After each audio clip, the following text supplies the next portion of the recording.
Voilà, merci d'être présent en direct ici de La Réunion, où il est 20h30, ou en métropole, il est donc 17h30, et au Québec, parce que moi j'ai été 5 ans au Québec, donc je sais que j'ai des amis québécois aussi qui devraient être là. Donc, et qui est 11h, il est 11h30 du matin au Québec. Voilà, vous savez tout. Donc, on est là aujourd'hui pour parler on va dire, des hommes en général dans le couple. C'est un sujet qui me tient à cœur. Parce que si j'ai écrit mon livre sur le couple, au départ, j'aurais voulu écrire sur les hommes dans le couple, en fait. Et ça sera peut-être le prochain livre, mais là, ce qui était demandé, c'était un livre sur le couple. Mais comme je suis un homme et que j'ai parlé beaucoup de mon expérience, ça a permis aussi aux hommes, voilà, et je suis content parce que les hommes deviennent de plus en plus en thérapie. En tout cas, je reçois de plus en plus de demandes d'hommes à venir en accompagnement de couple. J'ai pas envie de parler de thérapie de couple parce que c'est pas, on n'est pas malade, c'est pas une thérapie, c'est juste la relation qui a besoin d'être en thérapie. C'est la relation qui est souvent malade ou abîmée et qui a besoin d'être réparée ou améliorée. Donc aujourd'hui, voilà, j'avais envie de parler un peu plus de ça et surtout à travers vos questions, parce que d'en parler, je peux parler de mon expérience personnelle, je peux parler de l'expérience que j'observe autour de moi, avec mes amis et puis aussi dans les couples que j'accompagne. Et je fais partie de groupes d'hommes aussi, et puis j'ai accompagné les hommes pendant des années. Donc c'est vraiment un sujet que je trouve qui est vraiment central pour moi aujourd'hui pour que les couples puissent s'épanouir ensemble. La réalité, c'est que c'est souvent les femmes qui tirent les hommes dans les stages et en thérapie de couple. Et ça serait intéressant déjà de comprendre pourquoi. Je peux faire un petit préambule. Moi, de ce que j'observe, très souvent, en fait, les hommes ont l'impression de faire, de, de, de faire des efforts, de faire ce qu'il faut. Mais comme ils ont une blessure de compétence et que souvent, ils ont pas l'impression, l'homme et la femme, on n'est pas souvent sur la même longueur d'onde. Quand on n'est pas sur la même longueur d'onde, c'est la blessure de compétence qui est touchée et l'homme qui va se fermer et qui va penser que c'est lui le problème et surtout, et donc d'avoir peur de demander de l'aide et préférer se débrouiller tout seul. Sauf que nous sommes tous responsables dans la relation de notre communication et que c'est vrai que les hommes ont plus de mal à demander de l'aide à l'extérieur. On nous a appris à nous débrouiller tout seuls. Mais ça se joue à deux, que si les hommes ont du mal à demander de l'aide, c'est parce que la façon dont ils sont, comment dire, de ce que j'observe, la façon dont, j'ai envie de dire le maximiseur, parce que c'est souvent les femmes, ça peut être inversé dans ce que je dis, les femmes et les hommes, et dans les couples homosexuels, on peut retrouver aussi du masculin et du féminin dans chacun. Moi, je parle beaucoup de hommes et femmes là ce soir, mais vous pouvez aussi transposer ça à ce que vous vivez, si vous êtes un couple hétéro euh, ou autre, ou non hétérosexuel en tout cas. Et moi, ce que j'observe, c'est que les femmes, en général, ont envie que les hommes s'ouvrent, mais la façon dont elles le font, c'est souvent très contre-productif. C'est-à-dire, c'est souvent parce qu'elles ont beaucoup porté et qu'à un moment donné, ça avait du sens dans la relation. À un moment, elles n'ont plus envie de porter, mais il y a tellement des frustrations qui ont été emmagasinées que ça va sortir d'une manière très culpabilisante ou très critique. Et dès qu'il y a une critique, si dans l'énergie, il y a, même si c'est du jeu, mais un jeu où on montre à l'autre comme il a tort, et ben ça va pas marcher. Ça va être carrément le contraire qui va se passer. L'homme va se fermer, ou il va essayer dans un premier temps, puis il va se fermer parce qu'il a l'impression que quoi qu'il fasse, c'est jamais assez bien. Ça, c'est quelque chose qui revient très souvent dans les accompagnements. Donc, voilà, c'est pour ça que j'avais envie de parler de ce sujet-là. Et j'y suis sensible parce que j'ai été cet homme-là pendant 45 ans de ma vie. Heu, Vraiment très longtemps, même en tant que thérapeute imago, dans les premières années où j'étais thérapeute imago, je n'arrivais pas à m'ouvrir. J'avais l'impression d'être critiqué, j'ai l'impression que c'était toujours moi le problème. Et je pensais ça parce que je pensais que j'étais un problème. Et aussi je pensais parce que j'avais pas assez confiance en moi. Je pensais même que j'étais un monstre là dans mon histoire, j'en parle un peu dans mon livre. Mais si je pense que je suis un monstre ou que je ne suis pas correct, je vais rencontrer automatiquement la même chose à l'extérieur et je vais rencontrer des partenaires qui vont me faire sentir que je ne suis pas compétent ou que je ne suis pas correct comme je suis. À partir du moment où j'ai commencé à m'aimer comme je suis et à m'apprécier comme j'étais, euh, j'ai pu commencer à rencontrer des femmes qui ne me critiquaient plus. Et, et donc, ça a été le début, on va dire, d'une nouvelle étape dans ma vie.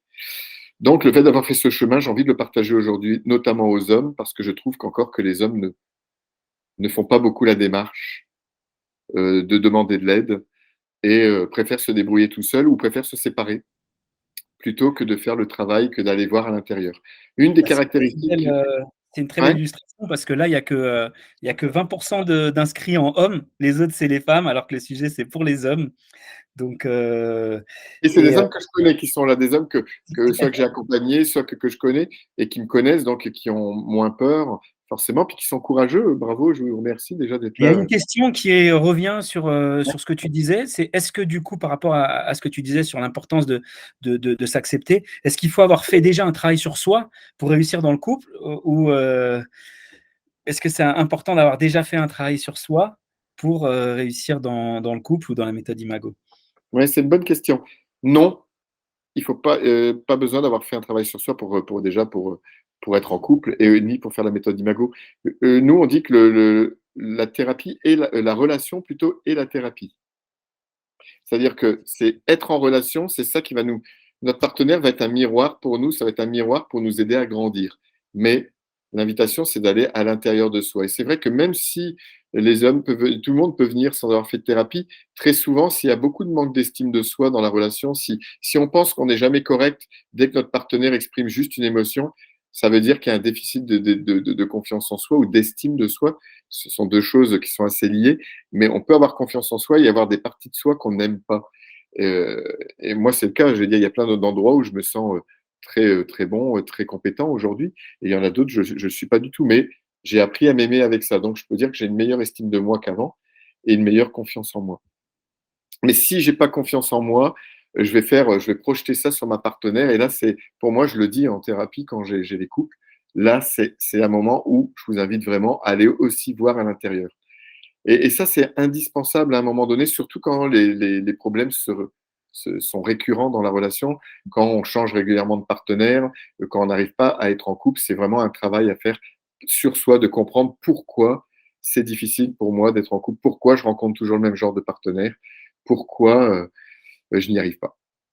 Donc ça, c'est vraiment quelque chose que moi je conseille à tous les hommes que je rencontre, c'est d'oser demander de l'aide à un psychothérapeute de manière générale pour comprendre tout notre passé, parce que c'est bien sûr toutes nos difficultés viennent de notre enfance, et juste de comprendre et surtout d'évacuer tout ça pour être un homme neuf, être vraiment la personne qu'on a envie d'être et ne pas être juste le fruit de notre éducation.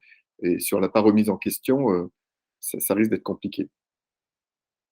Donc voilà, une des questions. Merci. Hem, J'avais vu d'autres questions aussi, pour répondre, aux questions qui ont été posées. Hem, Est-ce que par exemple la méthode, là je réponds à tout le monde, mais est-ce que c'est utile dans les premiers temps de la rencontre? J'ai envie de dire oui, et non. C'est-à-dire si vous êtes en période romantique et que tout se passe bien, profitez que ça se passe bien et éclatez-vous et profitez des bons moments, profitez de tout ce que vous vivez. Heu, il y a pas besoin de se poser la question selon moi. Il y a pas besoin d'aller voir, quelqu'un. Par contre, d'utiliser, oui, la méthode Imago pour s'exprimer, pour parler de ses émotions, pour parler de ce qu'on ressent, oui. S'il y a déjà des critiques, on peut utiliser la méthode Imago. J'ai donné des exercices simples dans le livre pour que, chacun puisse, juste, exprimer à partir de soi et que ça soit pas une critique. Parce que la critique, de toute façon, c'est jamais positif. Dès qu'il y a une critique, vous allez tomber du pont de la communication. Donc, oui. Donc, dans ces cas-là, c'est oui, on peut utiliser les outils. Non, je conseille pas d'aller voir quelqu'un. Par contre, faire un stage, hem, dans les premiers mois de la relation, un stage de couple Imago, oui, les stages de 4 jours font que vous aurez tous les outils à vie et ça, c'est chouette puisque vous n'aurez pas besoin, si vous faites ça dès le début de la relation, je pense que vous avez des outils à vie qui après vous éviteront de vous éloigner trop quand il y aura des difficultés. C'est-à-dire que vous pourrez cheminer ensemble. Et moi, j'adore avoir des jeunes couples ou des couples jeunes, les deux. Des jeunes couples qui ont moins de 3 ans ou des couples de jeunes de moins de 30 ans. Quand j'ai des jeunes qui viennent, c'est gagné d'avance. C'est toujours magique. Donc, j'invite vraiment les jeunes. Et moi, j'en ai autour de moi. J'en ai autour de moi quelques-uns. J'ai de la chance d'avoir des jeunes qui m'ont connu soit comme beau-père, soit qui m'ont considéré un peu comme leur papa depuis tout le temps, voilà, que j'accompagne ou bien et qui me disent mais on a des outils à vie là, c'est incroyable, mais mes amis, ils ont pas conscience de ça. Je me rends compte qu'on a une chance incroyable de connaître ça, jeune. Sauf que souvent, bon, c'est pas, à cet âge-là, on s'y intéresse pas trop. Est-ce Ouais. que tu veux me poser une question, comme j'en prends une des miennes, une des tiennes, si tu veux? Bah déjà là, ça serait qu'est-ce que tu pourrais dire à des hommes qui hésitent, là, qui sont en train d'hésiter, qui tournent un petit peu, ou qu'est-ce qu'on pourrait dire à des amis qui sont jeunes et qui sont hommes et qui pour les motiver? Voilà, je suis à table, je suis avec des amis, des hommes et ils sont pas très chauds. Qu'est-ce que je peux leur dire? Ça m'est arrivé hier. Hier, j'étais invité plus par des amis qui font du yoga, des choses comme ça. Puis il y avait les hommes, eux, ils étaient plus dans l'éducation nationale ou plus dans d'autres sphères. Et même s'ils étaient vraiment super sympas et en même temps ouverts, il y avait de la peur. Ouais, tu veux toujours parler, tu as des phrases qui disaient, oh, mais tu veux toujours qu'on parle, tu veux toujours chercher la petite bébête. Et on voit qu'il y a de la peur. Et puis quand je nomme qu'il y a de la peur, c'est normal. Non, mais j'ai pas peur. Parce qu'on ne sent même pas, les hommes ne sentent pas la peur.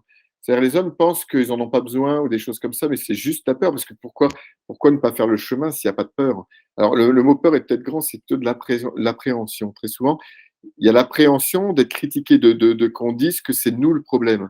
Et il y a vraiment le côté patriarcal, où l'homme, il doit être le chef de la famille, celui qui doit assurer. Et si on lui met le doigt sur ses vulnérabilités, c'est comme s'il n'allait plus être un homme. Il y a vraiment quelque chose qui reste de cet ordre-là depuis des siècles, hein. C'est vraiment intergénérationnel, c'est vraiment la culture, c'est vraiment l'éducation, c'est vraiment notre société qui fait ça. Et je le vois, hein, je le vois dans toutes les conférences. Il y a moins d'hommes, tu as raison. Et les hommes qui viennent, bah, c'est des hommes qui font, ben voilà, qui ont pas peur de se montrer vulnérables, de dire j'y arrive pas et de demander de l'aide. Mais on nous a pas appris ça dans notre éducation. Même si les jeunes, ça change aujourd'hui, il y a quand même ça qui est véhiculé dans notre éducation judéo-chrétienne. Et c'est pas une majorité qui fait ce chemin-là. Donc moi, j'ai envie de leur dire, si moi j'ai réussi, tout le monde peut y arriver. Moi, j'ai commencé à faire ça quand j'ai commencé à divorcer. Au bout du deuxième divorce, je me suis dit, je vais divorcer tous les 3 ans et je vais faire du mal à plein de monde. J'ai pas envie, quoi. J'ai un cœur trop sensible. Je peux pas faire ces dégâts-là tout le temps. Donc, j'ai fait de la thérapie pour comprendre pourquoi je me séparais tous les 2 ans, 2, 3 ans et pourquoi je me sentais aussi incompétent. Ça m'a pris beaucoup d'années, moi personnellement, parce que je viens de loin, mais tout le monde ne va pas avoir besoin de 25 ans de thérapie. C'est juste de comprendre que on peut pas faire tout seul et que moi, je vois trop de couples qui s'aiment. Et vraiment, j'ai des couples d'amis qui, je vois l'amour, et puis je les ai connus au début. Moi, on aurait pu dire ça pour moi aussi, où il y avait beaucoup d'amour. Et après, les défis sont tellement importants qu'ils préfèrent se séparer plutôt que de tenter de mettre de la lumière sur ce qui se passe et de prendre la responsabilité de ce qu'ils vivent. Et ils vont reproduire exactement la même chose dans la relation suivante. C'est pour ça que moi, je suis aussi motivé de parler aux hommes, parce que c'est pas si douloureux que ça. Je dis ça. Ça peut ne pas être douloureux. Moi, la thérapie, ça a été plus souvent positif. Bien sûr qu'il y a des moments de difficulté, de douleur, mais c'est vraiment joyeux de découvrir des parts de soi, de s'ouvrir à des choses nouvelles, de dépasser ses peurs, mais c'est tellement nourrissant, ça crée une liberté. Et très souvent, on pense, nous les hommes, qu'on se sent enfermés dans la relation, que nos femmes, elles veulent nous enfermer. Mais ça n'a rien à voir. Les femmes, elles ne veulent jamais ça. C'est juste que c'est nous qui nous enfermons dans l'image qu'on a de notre partenaire qui veut ça, ou l'image qu'on a de la relation où il faut faire ça, et on s'enferme tout seul. En fait, moi, je me suis enfermé des années seul. Mes partenaires n'ont jamais voulu m'enfermer. Ou quand ça arrivait, c'est parce que je n'osais pas mettre mes limites et que j'avais peur qu'elle me rejette, j'avais peur qu'elle me quitte, si j'ose dire des choses, etc., etc. Et c'est ce que je disais pas, bien sûr, qui nous éloignait.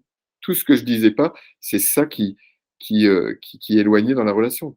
Ça, c'est sûr. Ça, c'est vraiment la vérité pour moi des vérités. C'est tout ce qu'on n'ose pas dire à un moment donné, c'est ça qui va nous éloigner.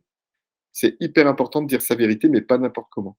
C'est d'être sur un petit pont, d'être dans cette méthode Imago. Elle permet juste de parler de soi, d'être écouté par l'autre, de parler que de soi et de dire ce qui nous frustre quand l'autre fait ceci, cela. On prend un fait précis, mais on ne va parler que de soi. Un seul tu dans chaque dialogue. Le seul tu, c'est ce que l'autre fait. Mais après, il n'y a plus de tu. Après, je ne parle que de moi. Qu'est-ce que je vis? L'impression que j'ai. Et toujours dans la vérité. Et ça, c'est mal, c'est sûr. Donc là, en fait, ce qu'on pourrait dire que, tu as envie de donner ce que tu aurais aimé, pouvoir, entendre à l'époque, en fait, tu aurais aimé qu'on puisse te dire ça, en tant qu'homme, pour t'aider dans tes relations. Donc tu es en train de donner ce que tu aurais aimé recevoir à l'époque, en fait. Ah, mais c'est sûr. Moi, j'ai pas eu, mes parents, je le dis souvent, c'est des petits enfants émotionnellement encore aujourd'hui. S'ils m'entendent, ils savent que je pense tout ça. Moi, je veux dire, j'ai une bonne relation avec mes parents, mais on leur a pas appris comment faire. J'ai eu aucun exemple d'homme. Sinon, mon prof de gym, le premier, c'était mon prof de gym, le seul l'homme. C'est pour ça que je suis devenu professeur d'éducation physique. C'est le seul homme que je trouvais, on va dire, un peu cohérent et tout ça. Donc, j'ai pris mon prof de gym comme figure. Moi, je suis devenu prof d'éducation physique. Après, j'ai eu mon directeur aussi dans le lycée où j'étais 20 ans. Ça a été vraiment un bon papa pour moi. Il m'a fait confiance. Et il m'a appris ce que c'était un homme. Les colos m'ont appris à ce que c'était qu'être un homme. Mais c'est vrai que ce que j'ai envie de transmettre, c'est ce que je n'ai pas eu, bien sûr. On ne fait jamais les choses par hasard. Mais Ouais, j'aime bien la citation qui dit on peut apprendre à conduire tout seul et puis faire cabosser des voitures, prendre des risques et voilà. Ou bien on peut prendre un cours et puis là, voilà, au bout de 18 heures, on sait conduire, on peut prendre l'autoroute. C'est un peu la même chose, voilà, de se faire accompagner dans le couple. Et à un moment, se faire accompagner, ça fait gagner du temps, c'est plus sécure. Et il y a des méthodes qui ont déjà fait leurs preuves. C'est des méthodes qui marchent déjà depuis longtemps, hein, Imago. Est-ce que tu peux en parler un peu? oui, ça date des années 80. C'est Harvey Hendricks et sa femme Helen Hunt qui ont créé la méthode dans les années 80. Et on les a invités en 2019 à Paris, un moment vraiment fort, cette période-là.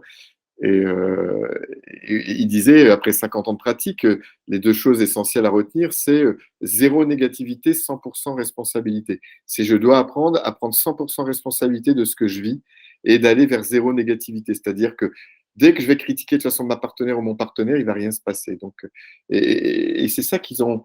Ils ont créé une méthode pendant 15 ans avec plein de choses différentes. Hein. Il y a de l'analyse transactionnelle, il y a de la psychanalyse, il y a la méthode Rogers, il y a de l'écoute active, il y a de la CNV, il y a beaucoup de choses, la Gestalt aussi. Donc, c'est vraiment une méthode pour moi qui permet vraiment de se sentir en sécurité pour oser être dans sa vulnérabilité et parler de soi et non pas de l'autre. Ça rejoint un peu la CNV, ça rejoint ce que disait. C'est quoi la différence entre la CNV et Imago? La CNV, c'est parler de soi, sauf que dans Imago, ce que je trouve, c'est que on descend plus avec le cœur, on fait des amorces de phrases. Pour moi, hein, je dis bien, c'est moins mental, parce que ça peut ne pas être mental, mais le temps de l'apprendre, il faut que les deux maîtrisent bien. Dans le couple, ça peut être très long avec la CNV, tandis que dans Imago, ça va très très vite de mon expérience. Et ça, il y a une structure j'allais dire une structure très structurée. C'est pas très français, mais vous m'avez compris. Il y a la méthode est très structurée, ce qui permet C'est rassurant, ouais. ouais, de se sentir libre et de se sentir en sécurité, et ça permet de se sentir vraiment de pouvoir s'abandonner à notre vérité et de pouvoir se montrer vulnérable parce qu'on sait qu'on va être entendu sans critiquer, sans être rejeté, sans être abandonné, sans être humilié, et j'en passe. Donc Je dirais que c'est un des points forts pour les hommes, parce que moi j'ai pu le tester. Effectivement, tout ce que tu dis là, je me ressens dedans. Le fait d'entendre les femmes qui veulent parler, viens, on va discuter, de sentir l'appréhension en disant oh, dans quoi je vais me lancer, comment esquiver. Du coup, le fait de pouvoir se lancer dans un dialogue imago, on sent que c'est structuré, que c'est déjà limité dans le temps, que c'est quand même assez rapide, parce qu'il y a des discussions dans le passé qui devront durer 1 heure, 2 heures, et encore on sort avec ce sentiment un peu d'encore, tout est pas encore apaisé. Et là, en très peu de temps, en très peu de temps, avec un dialogue imago où c'est très structuré, justement, il y a des amorces de phrases, bah, c'est incroyable. Je sors de là avec voilà, un apaisement. Et puis ma femme aussi. Donc, et moi, je pense que c'est vraiment ça qui peut rassurer les hommes, c'est qu'on rentre dans quelque chose qui est bordé et il n'y a pas de dérive et c'est très clair, très facile. Et oui, si on est très réactif, n'est-ce pas? Et c'est quelque chose qui permet vraiment de se sentir en sécurité. S'il y a des hommes qui sont ici, qui ont fait l'expérience, je sais qu'il y en a, si vous avez envie de témoigner, même par écrit, on le passera, et puis où je le lirai. Moi, je n'ai pas accès, là, je vois pas ce qui s'est écrit, mais toi, tu peux c'est moi voir, qui Charlie. fais. Euh, c'est juste de pouvoir témoigner de ce que ça crée, notamment pour le masculin. Parce que moi, les hommes, ils sont tirés par les femmes dans le stage au départ. Mais c'est eux qui se sentent le plus en sécurité, c'est eux qui vivent le plus de transformation dans le stage, parce que la femme est déjà convaincue. Je fais une généralité, des fois ça peut être inversé, hein. Mais dans 80% des cas, c'est quand même ça qui se passe. C'est la femme qui attire l'homme de force dans le stage. Et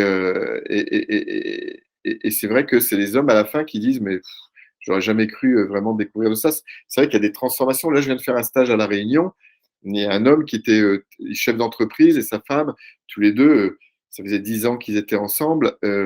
Lui, il dit, mais moi, c'est pas mon truc du tout. Moi, je fais, tout. Lui, le développement personnel, il n'avait même pas envie d'en entendre parler, mais il a voulu suivre sa femme parce qu'il savait que c'était important pour elle, et aussi parce qu'il avait envie que ça aille mieux. Ils sont ressortis au bout de 3 jours, mais tout le monde a été, on lui a partagé, on était touchés, quoi. Il a dit, je vous dis des choses que j'ai jamais dit même à ma femme, même à personne d'autre. Et c'est tellement bon, c'est tellement libérateur, c'était tellement beau. C'est ça qu'on vit à chaque fois. Je ne veux pas faire ça fait un peu prosélyte, mais c'est vraiment ces stages-là sont faits, c'est même pas moi qui les créé, donc c'est pour ça que c'est facile pour moi d'en parler. C'est Arvin Hendrix qui a créé le maison. Après, je le fais à ma façon. Mais ce stage de base, pour moi, il est magique. Il est transformateur et tous les couples qui le font diront la même chose. Je connais pas de couples qui sont sortis de là dire bon, on n'a rien appris ou c'était pas bien. Et c'est ça qui est chouette. C'est pour ça que je ne fais que des stages aujourd'hui. J'ai envie de faire je vais faire des stages partout en France, au Québec, ici à La Réunion et ailleurs. Donc, Voilà, j'en profite. Du coup, pour faire le petit spot promo, puisqu'il y a un stage à l'Espace des Possibles, et d'ailleurs, il y en a un petit peu partout. Il y en a à l'île Noirmoutier avant. Il faut regarder l'agenda hein, sur le site de Claude Parisot. Il y en aura un spécial à l'Espace des Possibles en juin. Donc, vous pourrez aller voir aussi, où je serai personnellement présent et du coup, dans le super lieu de l'Espace des Possibles. Donc, je suis curieux. Beaucoup de gens, et toi-même, j'ai vu les témoignages. Donc, il y a pas mal de témoignages vidéo de gens qui sortent de ton stage et on les sent vraiment rayonnants. On sent tout ce que tu viens de dire, mais voilà, ça sent l'authenticité et on sent qu'ils ont un vrai cadeau, un vrai outil qu'ils peuvent avoir. Moi, j'ai testé le livre. Et qu'est-ce que tu pourrais dire par rapport entre le livre et le stage, du coup? Parce que c'est vrai qu'il y a beaucoup de choses dans le livre. Il y a les dialogues, il y a les QR codes pour voir tes audios, pour pouvoir vraiment se mettre dedans comme si on y était, comme si tu étais là. Il y a les trames de tous les dialogues. Donc, il y a déjà beaucoup de choses dans le livre. Comme le thème, c'est le masculin aussi, si je ramène ça à ça, moi je suis un homme, j'ai voulu parler de moi en tant qu'homme dans le couple et tout mon chemin. Et c'est vrai que de parler de ce que je vis en tant que minimiseur, hein, le minimiseur, c'est celui qu'on appelle la tortue dans la relation. La tortue, c'est celui qui se ferme, qui a besoin de temps, qui a besoin d'espace. C'est celui qui va dire toujours, j'ai dit ça beaucoup, hein, de toute façon, quoi que je fasse, c'est jamais assez, donc à quoi ça sert que je fasse quelque chose? Ça, c'est le minimiseur. Maximiseur, c'est plutôt la tempête de grêle, c'est celui qui nous tombe dessus et c'est tout de suite. 80% des cas, c'est plutôt nos amis femmes, c'est plutôt les femmes, c'est celles qui veulent que ça avance dans la relation. Et donc, le livre, j'ai voulu plutôt parler de mon. Aussi, j'ai parlé des deux, bien sûr, parce que c'est toujours les deux, il y en a pas un qui est mieux que l'autre, hein. Moi, je suis minimiseur, mais ça ne veut pas dire que c'est mieux que maximiseur, c'est deux façons d'être en relation. Et puis, des fois, on est tantôt l'un, tantôt l'autre pour certains, donc ne vous enfermez pas là-dedans. Ce que je veux dire, c'est que dans le livre, j'ai voulu faire un livre très simple. Moi, j'en ai marre de lire des livres, même sur le couple, où il faut réfléchir 10 fois, relire 10 fois une phrase pour comprendre. Donc, j'ai voulu faire un livre très simple pour que tout le monde comprenne, qu'il soit ludique et avec beaucoup d'exercices simples pour que les couples puissent le faire à la maison. Et bien sûr, le stage, c'est beaucoup mieux. Je trouve le stage, on le vit. Le livre, c'est bien comme approche, c'est voir si ça nous plaît et ça va appeler. Moi, les hommes qui l'ont lu m'ont dit, je me suis tellement reconnu, j'ai dit oui à ma femme tout de suite pour y aller. Puis moi, il y a des hommes qui me disent, bah, c'est moi qui ai proposé à ma femme de venir. Ça n'arrivait pas avant. Encore avant mon livre, j'avais pas beaucoup ça. Et aujourd'hui, j'en ai de plus en plus. Donc, je me dis, chouette, j'ai atteint ma cible avec le livre. Puis il marche vraiment bien. Il y a eu 3 réimpressions, ça montre que voilà, que je suis content. Je suis content que. Très bonne transition pour la question aussi de Sylvie sur l'évolution de l'homme depuis 20 ans, parce que grâce à toi et à d'autres, du coup, on accède à plus de choses, tu touches plus d'hommes. Et comment tu pourrais voir l'évolution des hommes depuis 20 ans? Depuis 20 ans, c'est un peu dur. Moi, je travaille depuis 14 ans. C'est dur je veux dire, le panel, j'ai fait 10 000 séances ou quoi, mais je suis pas représentatif. De mon observation, 20 ans, c'est peut-être. Moi, je peux dire qu'aujourd'hui, depuis 50 ans, ça a beaucoup bougé. Après, je ne sais pas si c'est ces 20 dernières années. Les 20 dernières années, c'est les années 2000. Moi, j'ai eu mon accident dans les années 2000. Donc, j'ai beaucoup bougé, moi, de 2000. Mon accident qui m'a fait immobiliser 1 an à l'hôpital et beaucoup plus encore après, ça m'a transformé. Mais c'est pour ça que j'ai vu le monde avec des nouveaux yeux. Donc, c'est sûr que j'ai l'impression que les hommes ont changé aussi. Mais c'est vrai que il y a plus d'hommes qui viennent dans le développement personnel, il y a plus d'hommes qui s'ouvrent à leur vulnérabilité. C'est encore une minorité, c'est tout ce que je peux dire. Bien sûr qu'il y a une évolution. Puis je vois chez les jeunes, moi surtout. Je vois chez les jeunes qu'il y a vraiment une conscience de communiquer, d'être en lien, de nourrir la relation. Donc ça, je vois que c'est quand même, et c'est plus, le développement personnel, il y a 20 ans, était moins accessible qu'aujourd'hui. Donc bien sûr qu'il y a une évolution. Mais il y a tout notre héritage, notre héritage génétique et patrimoine aussi culturel qui est encore là. L'éducation judéo-chrétienne, elle est aussi quand même encore très présente et très, pour moi, enfermante. Donc, ça demande des outils. On ne nous apprend pas à l'école comment communiquer et de dire ce que c'est que la relation, même quand il y a quelque chose qui nous énerve chez les autres, on ne sait pas ce qui se passe, pourquoi ça nous énerve. C'est pas dans nos familles qu'on apprend, donc ben voilà, il faut des outils comme ça, comme Imago, qui est pour moi très pédagogique et qui permet de comprendre que le conflit, c'est un ami. C'est chouette un conflit, comme on dit. Le conflit, derrière un conflit, il y a une pépite d'or. Et si on est capable d'être en désaccord, ça ne veut pas dire qu'on se tape dessus. C'est juste que si on est capable d'être en désaccord avec son partenaire, et d'aller au-delà, derrière, il y a toujours une pépite d'or qui va permettre à la relation de grandir et de s'enrichir. Si on n'est pas capable d'être en conflit, ben, la relation, elle s'appauvrit. Et si elle s'appauvrit, ben, on s'éloigne. C'est comme ça qu'on se sépare ou qu'il y a des divorces invisibles. C'est-à-dire qu'on devient des colocataires. Donc voilà, le livre donne plein d'exemples et il ouvre. Et après, l'idée, c'est de faire au moins un stage. Et après, s'il y a vraiment des grosses difficultés, après, la plupart du temps, les gens vont demander après voir un thérapeute pour compléter. S'il y a des grosses difficultés, si on est au bord de la séparation, un stage, ça suffit pas. Ça, c'est sûr. C'est ce que tu disais tout à l'heure, c'est que l'idée, c'est d'utiliser la méthode en prévention plutôt que quand c'est déjà que quand il y a déjà le feu à la baraque. Bah, moi, j'aimerais bien. Quand les couples viennent, parce qu'ils sont conscients que la période romantique, elle va partir à un moment donné, qu'ils n'ont pas envie de se déchirer comme dans les couples qu'ils avaient avant, et ben, s'ils viennent tout au début, c'est gagné d'avance. Je veux dire, là, pour moi, c'est du bonbon, comme on dit. Il y a rien à faire presque. L'amour et encore là, c'est facile parce qu'on sent l'amour circuler, donc on va se connecter encore plus facilement et on va comprendre tout de suite qu'on veut la même chose, même quand on n'est pas d'accord, quand on est en conflit. C'est juste qu'on veut la même chose, on a les mêmes blessures, mais qu'on on s'y prend pas de la même façon pour les dépasser, pour les, les résoudre, ces conflits. Et quand je parle de blessures de l'enfance, ça ne veut pas dire qu'on a été tapé dessus. Hein. Les blessures de l'enfance, c'est des besoins qui n'ont pas été satisfaits enfant. Et je dis ça aux hommes aussi. Beaucoup les hommes ils disent mais moi j'ai eu des super parents, je ne suis pas concerné. Bullshit. C'est n'importe. Qui a eu des parents qui étaient 24 heures sur 24 au-dessus du berceau tout petit, puis après tout le temps à répondre à chaque besoin de l'enfant. C'est une aberration. Tout le monde a des Peut-être besoins. même que du coup, ça peut être traumatisant en se disant mes parents étaient tout le temps devant sur moi, tout le temps à me regarder. Mais ça, Et ça, tu ça, dis, ça, ça crée d'autres. Moi, ça crée de l'envahissement. Moi, j'ai une mère qui était assez invasive, qui posait beaucoup de questions, qui parlait tout le temps, qui n'écoutait pas.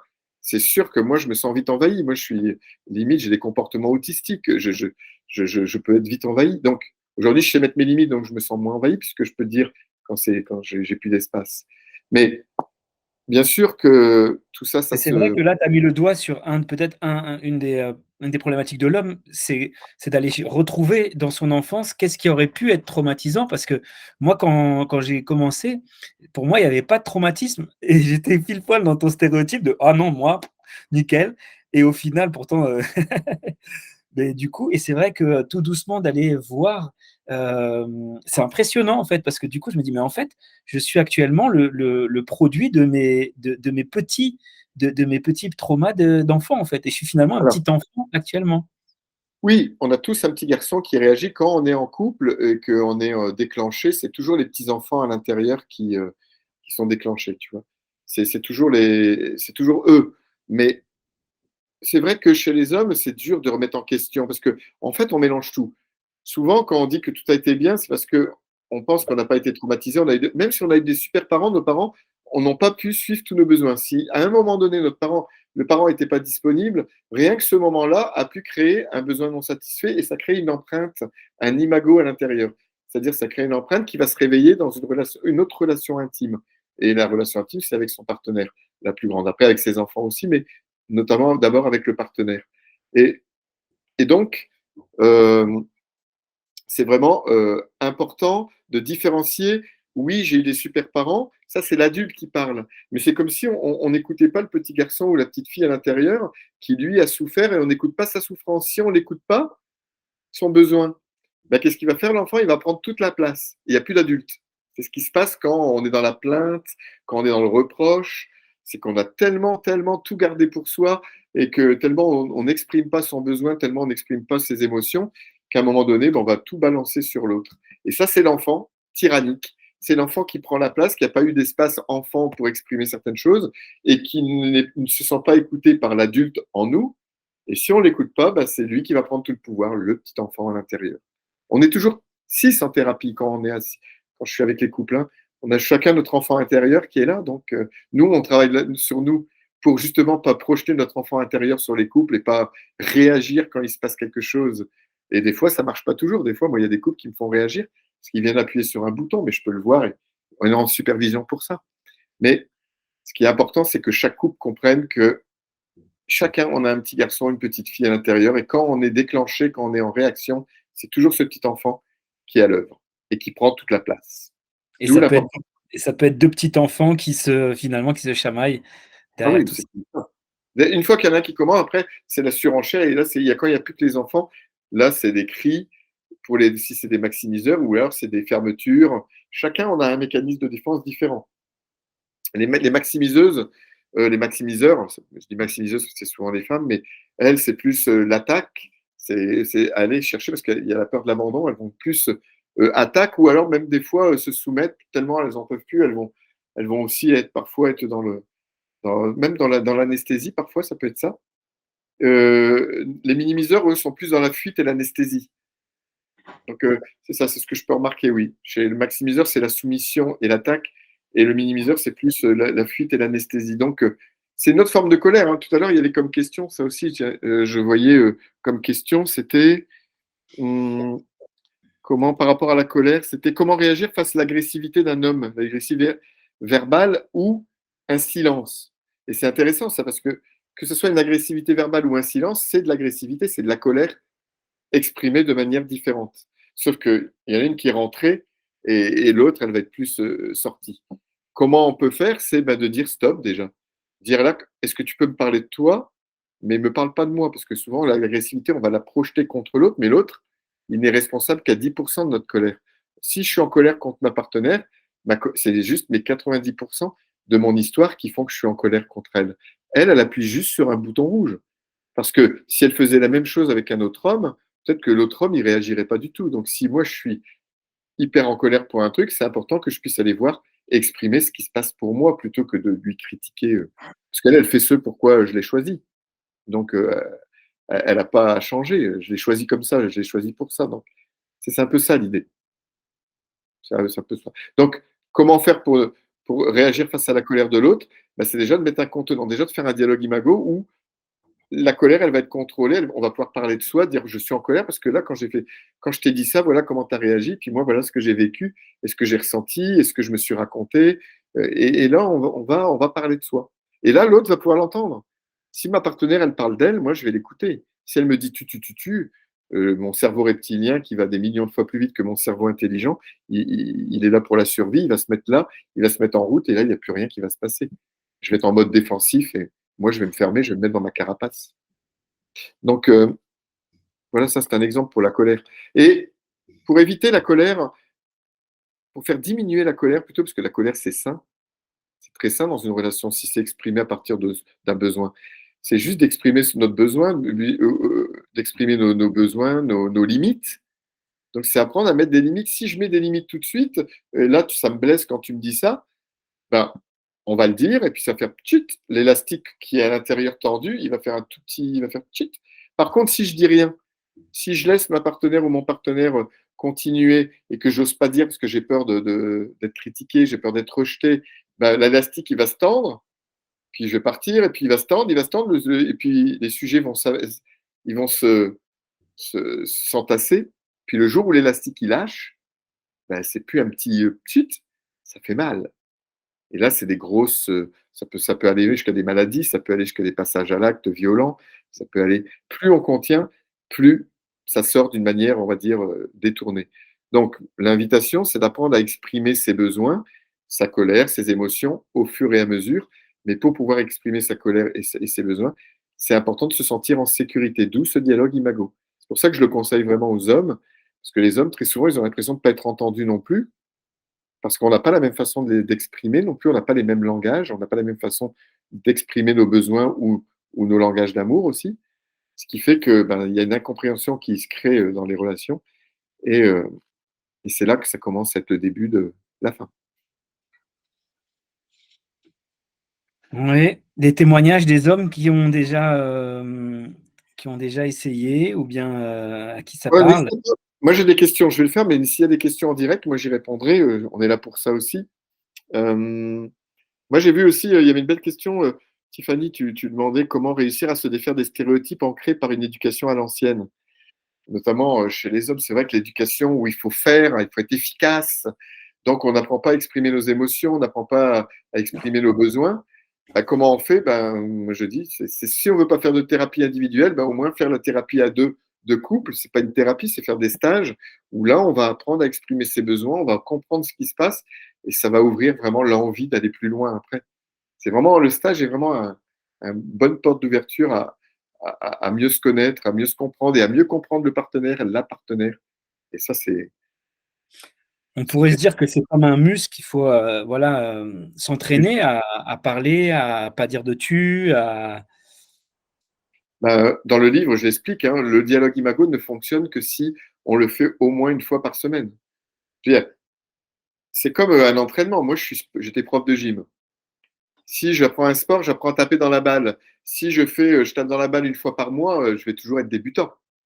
C'est évident. Si je monte sur une planche à voile une fois, je tombe tout le temps dans l'eau, j'en ai marre et que j'y remonte pas, j'y remonte un mois après, je serai toujours débutant et je vais toujours tomber. C'est l'anecdote que tu disais tout à l'heure aussi, l'image que tu prenais.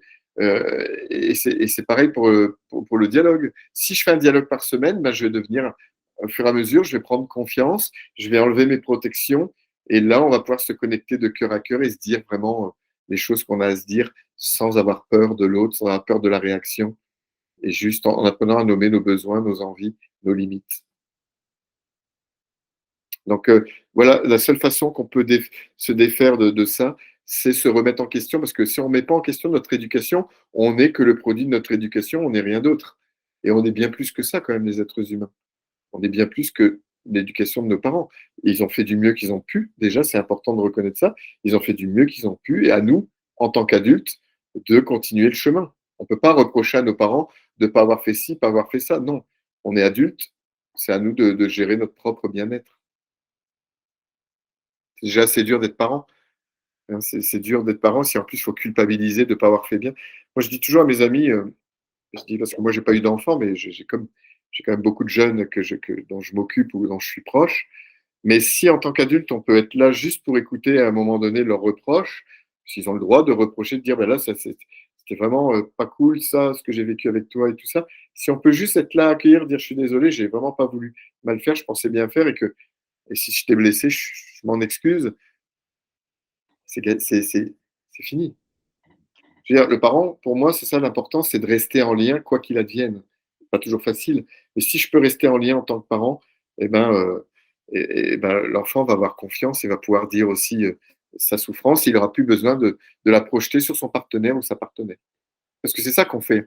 Dans le couple, on projette les souffrances et les besoins non satisfaits de notre enfance, systématiquement. Dès que vous êtes en colère contre votre partenaire, vous projetez sur votre partenaire systématiquement votre, vos blessures d'enfance. Donc, c'est bien d'en avoir conscience. Sinon, on fait ça toute sa vie et c'est fatigant. On se sépare à un moment donné. Ou alors, on se sépare, on a un mariage, on va dire, comme on appelle, on devient des colocataires et puis on reste ensemble pour les enfants ou parce qu'on a peur d'être seul, mais c'est plus vraiment une relation épanouissante. Voilà. Ça, c'est mon opinion. Hein. Je ne dis pas des vérités absolues, c'est juste moi, ma façon de voir les choses tu as avec dit mon un expérience. autre mot, tout à l'heure, c'était, le garder le lien. Et ça revient souvent, en fait. C'est en fait, finalement, ce qui doit motiver le fait d'aller à Imago, c'est juste de vouloir garder ce lien, de le nourrir, et du coup, que ce soit dans poser ses limites, que ce soit dans discuter. Et en fait, tout est dans l'envie, en fait, l'élan de garder le lien dans Alors, le couple. l'envie, les minimiseurs, les hommes, ils ont envie, il ne faut pas croire. Ils ne montrent pas, les femmes n'ont pas l'impression qu'ils ont envie parfois, mais ils ont envie. Ça, je peux le certifier. C'est juste qu'ils ne savent pas comment faire. Le langage, c'est pas. En plus, aller en thérapie, c'est encore parler. C'est pas le langage préféré des hommes. Ils préfèrent le toucher, le service, rendre des services. Regarde, tous les services que je t'ai fait, je ne sais pas combien les tablettes dans la maison. Tu vois bien que je t'aime. Oui, mais les femmes, elles, des fois, elles s'en moquent de ça. C'est pas ça leur langage d'amour. Donc, on n'a pas les mêmes langages d'amour. On travaille. Dans le livre, j'en parle. Et puis, il y a un exercice qui est sympa à faire pour voir quel langage on a après et à travailler pour pouvoir se faire comprendre Tu notre peux rappeler partenaire. les 5 langages de l'amour, c'est toujours intéressant.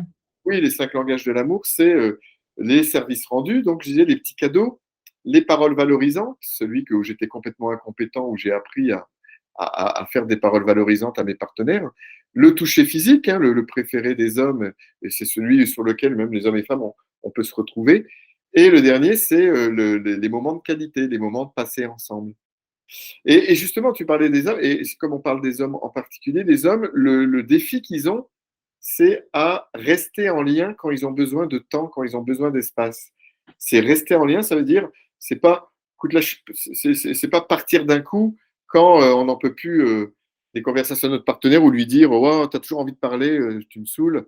Ça veut dire qu'on a déjà été trop loin. C'est plus dire, là, je suis pas disponible. Est-ce qu'on peut en parler demain à 19h, juste après le repas? Est-ce que tu es d'accord? Si vous faites ça, votre partenaire, elle va pouvoir continuer à faire ce qu'elle a à faire et ne pas vous persécuter ou venir vous chercher. Mais si vous dites, j'ai pas le temps maintenant, on en parle plus tard, c'est pas ça qui va rassurer le partenaire. La partenaire, on en parle plus tard. Plus tard, c'est quand oui, c'est ça, on dit toujours plus tard et il va rien se passer. Donc, c'est vraiment important d'apprendre à garder le lien. Et garder le lien, c'est d'apprendre à être clair, précis, donner des moments précis où on peut se parler, par exemple. Il y a plein d'autres façons, hein, bien sûr. Mais ça, c'est le défi du minimiseur. C'est le défi de l'homme dans la relation. Et je vais répondre aussi à une question que j'avais vue tout à l'heure. Il y a quelqu'un qui disait, j'ai plus le prénom parce que ça s'est effacé, comment aborder le thème de la sexualité auprès des femmes. C'est vrai que le thème de la sexualité, très souvent, c'est le contraire. Dans les stages sexualité, c'est les hommes qui amènent leurs femmes. Parce ils pensent que c'est les femmes qui ont un problème. C'est les femmes qui ont un problème parce qu'elles ne veulent plus faire l'amour. Sauf que, justement, je fais un stage sexualité dans 3 semaines sur l'île de Noirmoutier, où il reste de la place s'il y en a qui sont intéressés, et que je conseille vraiment parce que là, on parle de sexualité et on parle de sujets vraiment dont on n'aurait pas parlé sinon seul, de manière sécurisée en dialogue imago, mais on fait aussi, on fait des exercices dans les chambres, chacun est dans sa chambre, chaque couple est dans sa chambre, et on va aussi avoir des exercices pour se rapprocher corporellement et comprendre ce que c'est que la sensualité, la tendresse, la sexualité, d'un point de vue plus de voir comment on veut la même chose dans le couple, mais comment on n'y arrive pas de la même façon. Donc, c'est vraiment important. Comment aborder? Il y a plein de façons de l'aborder, c'est l'aborder de manière sécurisée. C'est là, c'est dire là, est-ce que tu peux m'écouter, faire le miroir, par exemple, si je prends le dialogue, et de parler de ce qu'on a envie de parler en sachant que l'autre ne va pas nous interrompre ou réagir. Donc, juste, l'autre doit faire le miroir. C'est ça le dialogue imago. Je parle et l'autre va dire oui, je t'entends dire que est-ce que c'est ça? Puis après, on continue et on va continuer et on parle que de soi. Parce que si on fait des tu, imago ou pas imago, ça ne marche pas. Donc, c'est important de parler de soi. Et il y a une autre façon, je parle souvent du jeu de Caroline, ma collègue Caroline Van Bibico, qui a créé un jeu extraordinaire qui s'appelle Connecto. C'est un jeu de cartes où on tire des cartes sur le couple ou sur la sexualité. Et c'est sympa aussi de tirer au hasard une carte et de voir ce qu'elle nous inspire et de parler pendant 3 minutes de cette carte et que notre partenaire nous écoute et après nous fasse le miroir de ce qu'il a entendu et donner après aussi, pourquoi pas, sa résonance, comment ça résonne pour lui. Et on va parler de sujets qu'on n'aurait jamais parlé puisqu'on l'a tiré au sort. Ça aussi, c'est une façon de parler sexualité sans qu'il y ait des reproches ou des choses, des messages détournés au coin de la conversation. C'est juste de parler de tout et de parler de ses besoins. Et ça aussi, c'est pas facile. Je sais qu'on a une sexologue qui est avec nous là, qui écoute. Et si tu as des questions, bien sûr, coucou. C'est la seule que je vois sur l'écran. C'est pour ça que je dis ça, c'était la seule que je vois. Donc, mais voilà, n'hésite pas à rebondir si des choses, voilà, ou si si as envie de poser des questions même que tu connais, mais que je pourrais aborder au niveau des hommes. Mais voilà, pour moi, la sexualité, c'est un thème qui est très délicat pour éviter la castration, parce que dans les groupes d'hommes, ce qu'on voit, c'est que les hommes, c'est un endroit où on peut vite se sentir castré, et après, c'est très dur de réouvrir et de retrouver de la sécurité à cet endroit-là. Donc, c'est important d'en parler d'une manière jeu, de parler que de soi, de ses envies, de ses besoins, mais jamais dans «Oh, tu me fais jamais ça», ou toujours le «tu». Plutôt dire «tu ne fais pas», c'est parler de soi. Ben, j'aimerais bien que, à ce moment-là, tu. Vous voyez, c'est toute la façon dont on en parle. Donc, Après, voilà. justement, dans le fait de parler, ce que je trouve Ouais. intéressant dans Imago, c'est que moi, une des choses qui me retenait de parler, c'était que ça soit utilisé contre moi plus tard. Et le fait de dire, en fait, en parlant, bah, du coup, je deviens plus vulnérable parce que je me dévoile. Et du coup, c'est toujours la peur de pouvoir après utiliser ça plus tard. Et le fait de comprendre que l'autre aussi se dévoile et que finalement, il y a un autre enfant blessé de l'autre côté, ben, ça crée une empathie telle qu'il n'y a pas ce côté. Parce que, et ça, je pense que pour les hommes, ça peut être intéressant de le Alors, décrire un peu plus et d'approfondir. non, je vais être clair aussi là-dessus. C'est-à-dire que quand on a peur, c'est-à-dire si je parle de ma vulnérabilité, il y a un cadre dans Imago. Il y a un cadre que quand on parle d'un sujet vulnérable en dialogue, on n'en reparle pas hors dialogue à la fin de la séance ou à la fin du truc. Or, sinon, on retombe exactement au même endroit. Et là, c'est un stop qui est important. Moi, quand j'accompagne les couples, je les empêche. S'ils font ça plusieurs fois, là, il y a des comportements pervers, ce qu'on appelle. Là, c'est à traiter. Là, c'est à aller voir pour moi, à cet endroit-là, il y a vraiment une défaillance au niveau même de la structure de personnalité. Et là, c'est à voir avec un psy en individuel. Là, je dis, moi, j'accompagne si vous allez voir quelqu'un par ailleurs. Parce que si systématiquement on reparle on sort du cadre, c'est-à-dire que là, il y a des problématiques de cadre, il y a des problèmes de sécurité, il y a des problématiques de non-respect de l'autre, etc., etc. Donc, c'est vraiment important de rester dans ce cadre. Imago, il y a un cadre dans lequel on parle. C'est important de le respecter, sinon on peut se blesser, bien sûr. Donc, c'est ça qui est le point fort aussi de cette pratique, c'est qu'on ne fait pas n'importe quoi. Il y a un espace très sécure. Et j'avais comme question aussi comment ouvrir sa vulnérabilité, comment oser la vulnérabilité quand on ne se sent pas en sécurité. Ben, on ne peut pas. Si je ne me sens pas en sécurité, je ne peux pas aller dans. Moi, si je me montre vulnérable et que je ne me sens pas en sécurité, je vais ouvrir la brèche de l'abus. C'est-à-dire là où j'ai été abusé enfant, je vais donner la possibilité à l'autre de réveiller ça chez moi. Et là, je vais plus. Je vais me faire du mal. Donc, non, je ne peux pas me montrer vulnérable si je ne me sens pas en sécurité. D'où l'approche Imago quand j'ai découvert cette approche, je me suis dit, ah, peut-être un jour je vivrai le couple. Et là, aujourd'hui, je me sens compétent pour vivre le couple et, et c'est là que j'ai l'impression d'être. Maintenant, je ne suis pas devin. Dans 10 ans, on en reparlera, mais c'est une sensation que j'ai. Mais ça m'a demandé beaucoup de temps de me montrer vulnérable, d'avoir vraiment aussi quelqu'un en face qui puisse vraiment écouter, quelqu'un qui parle de soi, qui critique pas systématiquement. Et c'est aussi lié à moi. Si je rencontre une femme qui critique, c'est parce que je me critique. Donc il y a aussi ça, hein, beaucoup. L'autre n'est que le miroir des parties qu'on ne veut pas voir chez soi.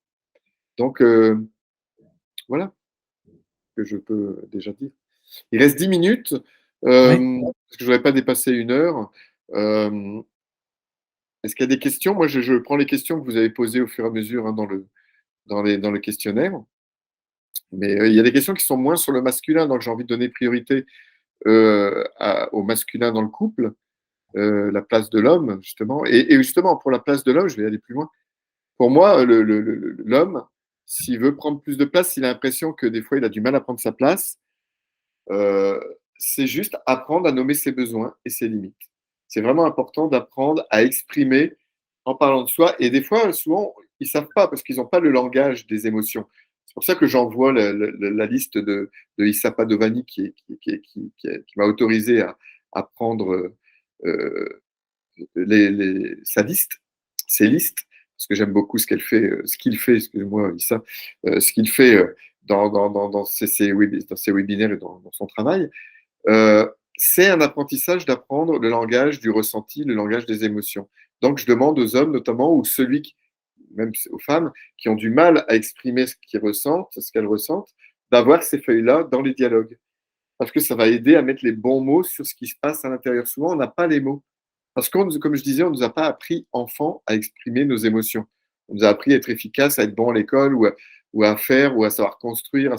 Et ressentir, c'est comme si c'est pas encore quelque chose de beaucoup admis. Au Québec, il y a des écoles où ils apprennent la CNV, il y a les écoles Steiner, Montessori, il y a des écoles pour ça, mais c'est pas une majorité encore aujourd'hui où on apprend toutes ces choses-là. Donc, là, apprenez le langage du ressenti, et puis venez faire un stage Imago, vous allez voir, on apprend beaucoup, parce qu'on parle que de ça.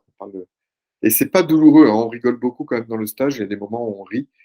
Ma collègue Caroline, elle est vraiment, elle a fait l'improvisation théâtrale pendant des années en équipe de Belgique, donc elle est très douée aussi pour mettre de la légèreté et de l'humour. Parce que ce ne sont que des problèmes de couple, il y a quand même des problèmes plus graves aujourd'hui, on est d'accord, hein, dans le monde. Et c'est important de dédramatiser aussi, même si c'est important de prendre au sérieux, de ne pas tout tourner à la dérision.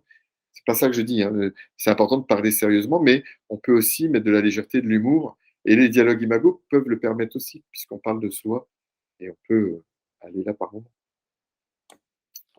Ouais, du coup, pour prendre du recul aussi, on peut considérer que c'est quand même un des plus gros challenges de notre existence de vivre en couple. Quand on voit 2 enfants blessés qui grandissent comme ça, chacun de leur côté et de se dire: «On va vivre et non on va vivre ensemble et on va avoir des enfants, pourquoi pas?» et du coup, c'est quand même un gros challenge dans une existence. Bah, dans le monde moderne, encore plus, parce que nos parents, ils avaient moins de possibilités c'était pas encore la surconsommation. Je veux dire, ils avaient une forme de couple, tu vois, une ou deux formes de couple. Aujourd'hui, il y a autant de façons d'être en couple que de couple. C'est de quoi j'ai envie de vivre dans le couple. À 20 ans, j'ai pas envie de la même chose. À 20 ans, on se met en couple pour créer une famille, très souvent. À 50 ans, c'est plus les mêmes défis. Donc, il y a ça. Et c'est vrai que aujourd'hui, se mettre en couple avec tout ce qui existe, où on n'aime pas, on n'a plus le goût d'effort, on développe pas le goût de l'effort. On voit avec la proximité, comment dire, les réseaux sociaux, tout Zapping, ce qui, ouais, c'est la même ouais, le zapping, il y a le zapping on est dans une forme de zapping de tout. Moi, je vois, au Québec, j'ai vécu beaucoup le ghosting, c'est-à-dire les gens qui disparaissent. Comme ça, dès qu'ils ne sont pas d'accord, au lieu de le dire, ben, ils vont disparaître parce que le conflit, c'est tellement quelque chose de difficile qu'on préfère disparaître. Et c'est vrai qu'on est dans un monde où si on n'aime pas, si on ne veut pas communiquer avec l'autre sur ce qui est difficile, ou on préfère aller chercher voir si l'herbe est plus verte ailleurs, oui, ça, c'est vrai que ça devient compliqué dans notre monde moderne. Où, mais le but, c'est de comprendre que l'amour, c'est pas une somme de coups de cœur. C'est pas que parce qu'on a un coup de cœur contre quelqu'un qu'on est capable de l'aimer. Je veux dire, c'est pas quand on tombe amoureux de quelqu'un, c'est pas ça l'amour.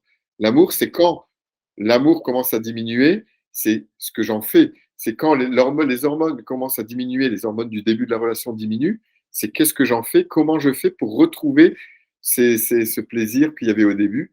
Et c'est là que l'amour commence. Et ce chemin-là, c'est vrai que j'ai l'impression aussi, on en parle souvent aussi entre nous, thérapeutes de couple, il y a une impression qu'on baisse plus vite les bras que dans le passé. Pour plein de raisons, hein. J'ai fait des études de psychosociologie.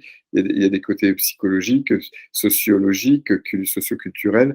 Il y a plein de raisons à ça. Je ne vais pas expliquer ça aujourd'hui, mais Mais dans les raisons, il y a, ce qui me saute aux yeux, c'est aussi dans la vision d'un homme qui a réussi, c'est un boulot, c'est la réussite sociale, il y a peu ce côté d'avoir, des moments de qualité en famille, d'avoir dans les modèles de réussite de l'homme, il est plutôt facilement aller se mettre à fond dans le travail et aller, être d'aller rechercher ce succès, cet équilibre dans sa vie professionnelle ou sociale que, dans les moments géniaux en famille et les liens avec ses enfants et et sa ça, et, femme.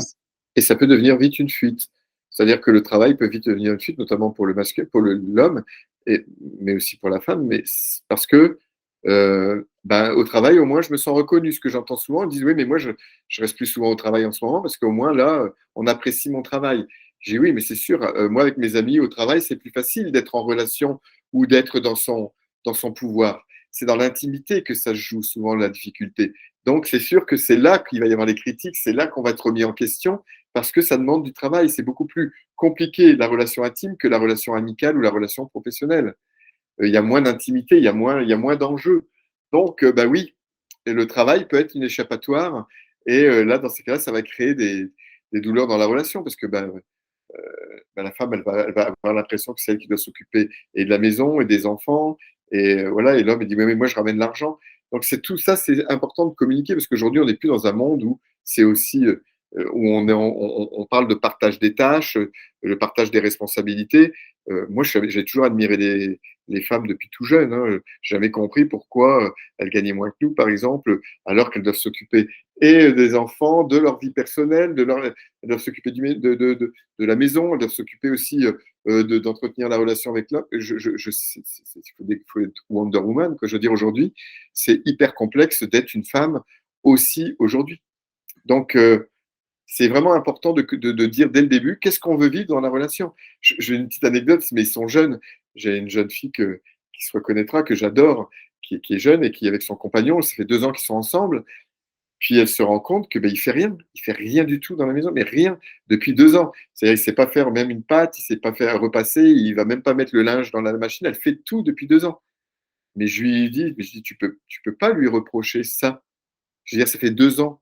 Je veux dire, tu lui as jamais rien dit. Peut-être que ça t'arrangeait d'être une bonne maman au début. Tiens, en plus, je peux lui dire, parce que je dis, je vais faire l'avocat du diable. Hein, je vais dire, il y a toujours les deux parties. Je dis, mais tu sais, est-ce que tu as conscience que c'est toi qui as créé ça aussi? On est à deux dans une relation, tu n'as rien dit, donc tu ne peux pas lui reprocher aujourd'hui de rien faire, parce que ça t'a donné de la valeur d'être capable de faire ça, de faire tout ça pour lui. Elle me dit, tu as raison, mais j'ai reproduit exactement ce que j'ai vécu avec mon père. Mais aujourd'hui, j'ai plus envie de vivre ça. Je dis, ça va être important que tu le nommes. Et le fait de le nommer, c'est hyper réparateur. C'est-à-dire qu'elle sort d'un schéma qu'elle a connu toute son enfance, et le fait de nommer à son partenaire que c'est plus possible. Et si lui, il ne change pas, ils vont se séparer. Mais au moins, ce sera une séparation qui va être réparatrice à cet endroit-là. C'est pour ça qu'on n'est pas obligé de rester ensemble. Il y a des relations où on n'est pas obligé de rester ensemble avec son partenaire si on revit les choses souffrantes, et surtout s'il n'y a pas de transformation possible, où l'autre ne veut pas bouger, ne veut pas changer, ou alors d'accepter de vouloir. J'ai fait un post il n'y a pas longtemps de dire arrêtez de vouloir changer les hommes, je disais aux femmes. Arrêtez je parlais des hommes potentiels, ceux qui ont un grand potentiel mais qui ne veulent pas, travailler sur eux. Mais je leur ai dit, arrêtez de vouloir transformer ces hommes. Laissez-leur prendre leur place. S'ils ils le font pas, tant pis. Ils ont que les yeux pour pleurer. Ou alors le faire un petit moment, parce que les femmes, je trouve qu'elles sont là pour nous amener, pour nous porter par moment, pour nous ouvrir des portes, comme nous, on ouvre à d'autres niveaux. Mais si l'autre ne veut pas le faire, vous allez vous épuiser, puis après, vous allez accumuler de la rancœur, et c'est ça qui se passe. C'est qu'après, elles arrivent au cabinet de thérapie, dire j'en peux plus, puis elles sont hyper en colère, mais en fait, elles sont en colère d'avoir accepté trop longtemps ce qui était inacceptable pour leur système. C'est un des Donc, points qui est compliqué, c'est de garder 90% de responsabilité. on a même 100% de responsabilité de nos actions. C'est dans le conflit, l'autre, il appuie quand même sur un bouton. Il a 10% de responsabilité, nous, on a 90. Mais après, dans ce qu'on agit, dans ce qu'on vit, on est 100% responsable de ce qu'on vit dans notre relation. L'autre, personne n'a attaché, à part ceux qui vivent vraiment des trucs d'abus, il y a des couples où il y a beaucoup de violence, tout ça, il y a la peur, il y a d'autres choses en jeu. Je ne voudrais pas non plus. Voilà, il y a des choses. Il y a des dépendances et des asservissements, Il y a des dérives, c'est sûr. ouais, non, des emprises, des fois qui permettent, qui sont difficiles qui sont pas à juger, qui sont difficiles à sortir d'eux. Mais ce que je veux dire par là, c'est que sinon, on est, on est responsable de rester dans une relation. Je veux dire, personne, à moins qu'on est enfermé, on nous enferme dans la cave, on nous attache au barreau du lit, mais c'est pas ce qui se passe. Donc, si je suis resté 20 ans dans une relation qui ne me convient pas, je ne peux pas en vouloir. C'est pas à mon partenaire que je dois défouler toute ma colère. C'est à moi de me responsabiliser que je suis resté dans une relation qui n'était pas épanouissante pour moi. Et si je suis resté aujourd'hui, c'est prendre la 100% responsabilité du fait que je sois resté. C'est un peu dur. Je schématise un peu. Après, c'est au cas par cas. C'est pour ça que après, je discute, on en discute bien sûr dans les séances. Voilà. Moi, je pense que je vais, Ouais, parce que bah, écoute, le mot de la fin, du coup, n'hésitez pas à aller, acheter le livre sur le site, Claude Parisot, super livre qui va être encore réédité. N'hésitez pas aussi à aller au stage, 4 jours pour vraiment réenchanter son couple, pour vraiment vivre des expériences profondes en couple. Et puis n'hésitez pas aussi à aller, venir à l'espace des possibles au nord de Bordeaux. Là, du coup, un lieu incroyable où, tu as appelé tous tes copains, Imago pour proposer des ateliers, voilà, 1h45 pendant 5 jours pour goûter dans un lieu incroyable à 13 hectares près de la mer. Et voilà, donc espacedespossibles.eu, Claude Parisot sur Google, pas mal d'infos et des belles propositions. Encore merci pour tout ce que tu apportes et tout ce que tu fais avec autant de cœur et de passion et surtout d'efficacité, c'est impressionnant. Je vous recommande 1000 fois. merci, Charif, de ton soutien aussi. Puis merci à ceux qui étaient là, parce qu'avec nos petits pépins, voilà, vous êtes les courageux qui étaient restés. Je pense que les prochaines fois, on reviendra ici, c'est plus simple pour moi. C'est aussi plus simple pour nous. Et puis voilà, et puis il y aura une rediffusion. De toute façon, on va rediffuser Oui, pour ceux qui n'ont pas pu rester. Je sais qu'il y en a qui devaient venir, mais il y en a qui ne pouvaient pas au Québec, il y en a qui ne pouvaient pas. Donc, ouais, il y a eu beaucoup d'inscrits, donc on va envoyer le replay à tout le monde. je salue chacun d'entre vous, puis on mettra un autre sujet à un moment donné. Le mois prochain, il y aura un autre sujet, puis n'hésitez pas à poser vos questions. C'est toujours un plaisir. Et puis à Oui, bientôt pour ceux que je vais voir dans pas longtemps. Voilà. bonne soirée. Bonne soirée. Au revoir. Et merci à tous.